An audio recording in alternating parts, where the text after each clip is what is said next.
बचपन से ही दिखने में सुंदर नहीं थी, लेकिन अमीर बाप की बेटी सृष्टि पर उसकी माँ जान छिड़कती।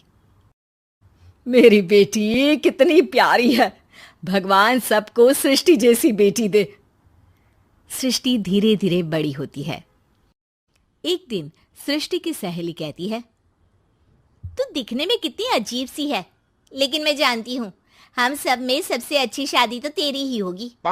तेरे पापा अमीर जो हैं। और बता नहीं सकते यार, दहेज तो हर कोई देता है, ये क्या ज्यादा ले जाएगी अपने पति के लिए? अरे बड़े शहर में कोठी है इसके पापा की। अरे पापा की है ना, कौन सी इसकी है? इसकी होती तब तो कोई भी लड़का इससे शादी कर लेता। अरे पापा की मतलब पापा की है तो मेरी ही है ना? किसने कहा? अब तेरी तो तब होगी ना जब तेरा भाई ना हो। वैसे भी शादी के बाद सारी प्रॉपर्टी भाई के नाम होती है। सृष्टि समझ जाती है कि उसे किसी भी हालत में माँ बाप की सारी प्रॉपर्टी को अपने नाम करना है, लेकिन कैसे? एक दिन सृष्टि का भाई शीनू कहता है, बहन क्या कर रही है? तुझसे एक बात करनी है। अरे हाँ करना, मैं तो तेरी बहन हूँ। बहन मेरी लाइफ में ना एक लड़की है, बहुत अच्छी है। मैं सोच रहा हूँ माँ और पापा से बात करूँ शादी के लिए। सृष्टि को समझ में आ जाता है कि भाई की शादी होते ही भाभी उसे एक दिन भी घर में बर्दाश्त नहीं करेगी।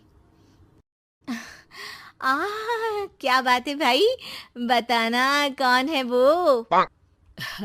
यार वो बहुत अच्छी लड़की है, पढ़ी लिखी है, मेरे साथ जॉब भी करती है।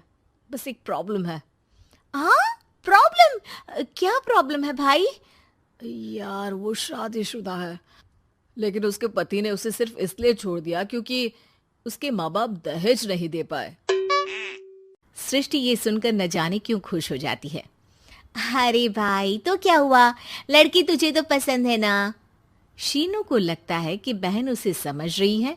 वो इस बात से अनजान होता है कि उसकी बहन की मंशा पूरा घर हड़पने की है। सृष्टि अपनी माँ से कहती है, मम्मी मुझे तो बहुत चिंता है। पता है शीनू क्या कर रहा है? अरे क्या कर रहा है? वो तो काम पर जाता है और वापस घर आता है। नहीं ना माँ, वो यही तो नहीं कर रहा, बाकी सब कर रहा है। आपको पता है उससे प्यार है, और वो भी एक शादीशुदा लड़की से। हैं? ये क्या हो गया?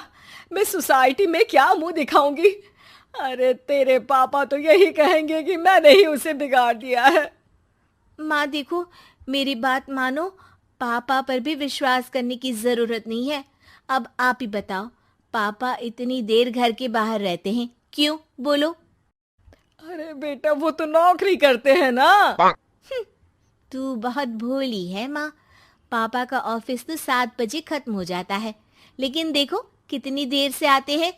अरे नहीं नहीं बेटा, ऐसी कोई बात नहीं है। सृष्टि माँ को एक औरत से बात करते पिता की फोटो दिखाती है। देखो माँ कैसे हैं पापा। मैं ना कहती थी कि पापा सही नहीं है। मैं तेरे पापा से बात करूंगी, दे फोटो मुझे। ओ माँ, वो तो डिलीट हो गई।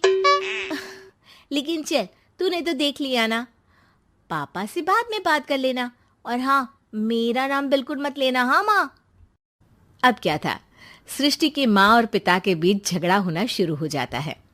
सृष्टि के मन में क्या चल रहा था कोई नहीं जानता था।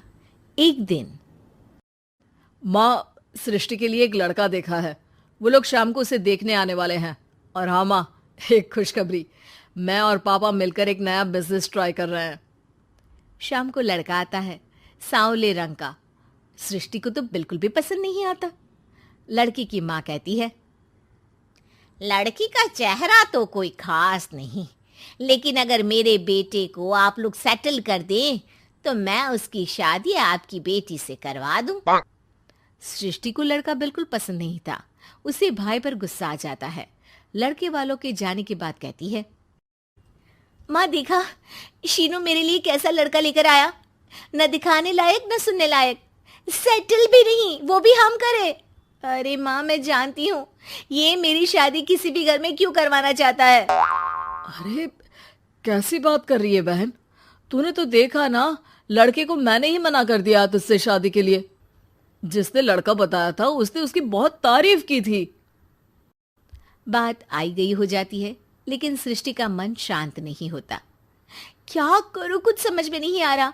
मेरी शादी हो गई तो ये लोग पूरी प्रॉपर्टी शीनू के नाम कर देंगे। मेरे हाथ तो कुछ लगेगा ही नहीं। तभी सृष्टि को आइडिया आता है। वो किसी वकील को फोन करती है। जी देखिए, अगर आपके मम्मी पापा का तलाक हो जाता है तो आपके पिता की आधी प्रॉपर्टी आपकी माँ के नाम हो जाएगी। फिर उसे वो किसी को भी दे सकती है। सृष्टि अब माँ को बेटे के खिलाफ भरती है। माँ, शीनू पर नजर रखा करो। वो जिस लड़की के प्यार में है ना, वो शादीशुदा है। यहाँ आएगी, सारा पैसा, रुपया, जमीन, जायदाद सब हड़प लेगी। पापा का भी हाल तुमसे छुपा नहीं है। ऐसा ना हो कि मैं और आप एक दिन सड़क पर भीख मांगे। हे भगवान, मैं तो जीते जी मर जाऊंगी अगर ऐसा हो गया तो। ऐसा हो गया नहीं माँ, ऐसा ही होगा। अभी समय है, आगे का सोच लो। मैं तो कहती हूँ पापा से आधी प्रॉपर्टी लेकर अलग हो जाओ। पापा की आधी प्रॉपर्टी भी हम लोगों को अगर मिल जाती है ना, तो अगले 7 जन्म सफल समझो। बेचारी माँ बेटी के कहने पर पति से तलाक लेकर अलग हो जाती है। सृष्टि अब पैसों से गाड़ी और अपने दूसरे महंगे शौक पूरे करने लगी। उसके दोस्त भी उसके पैसे इस्तेमाल करते। सृष्टि, कल तुम कहाँ थी? मैं सारा दिन घर पर अकेली थी। तो मैं क्या करूं? मैंने ठेका तो नहीं लिया है ना तुम्हें संभालने का। माँ को सृष्टि से ये उम्मीद नहीं थी। वो बैठकर रोने लगती है। वहीं उसका पति यानी कि सृष्टि के पिता आ जाते हैं। मैं जानता था कि तुम्हारा यही हाल होगा, तो आपने मुझे रोका क्यों नहीं? मैं रोकता तो तुम रुकती क्या? सृष्टि के कहने पर तुमने मुझ पर, अपने बेटे पर शक किया, लेकिन तुम ये भूल गई कि कैसे हम दोनों ने मिलकर जीवन में इतना सब खड़ा किया। माँ पति के गले लग जाती है। मुझे माफ कर दीजिए, मैंने आपकी कमाई का एक बड़ा हिस्सा गवा दिया। कोई बात नहीं, तुम साथ हो तो मैं ऐसी 7 प्रॉपर्टी खड़ी कर दूंगा। तभी वहां सृष्टि आ जाती है रोते हुए। माँ, मयंक ने मुझे छोड़ दिया। वो बोल रहा था जब तक मेरे पास पैसे थे तब तक ही वो मेरे साथ था।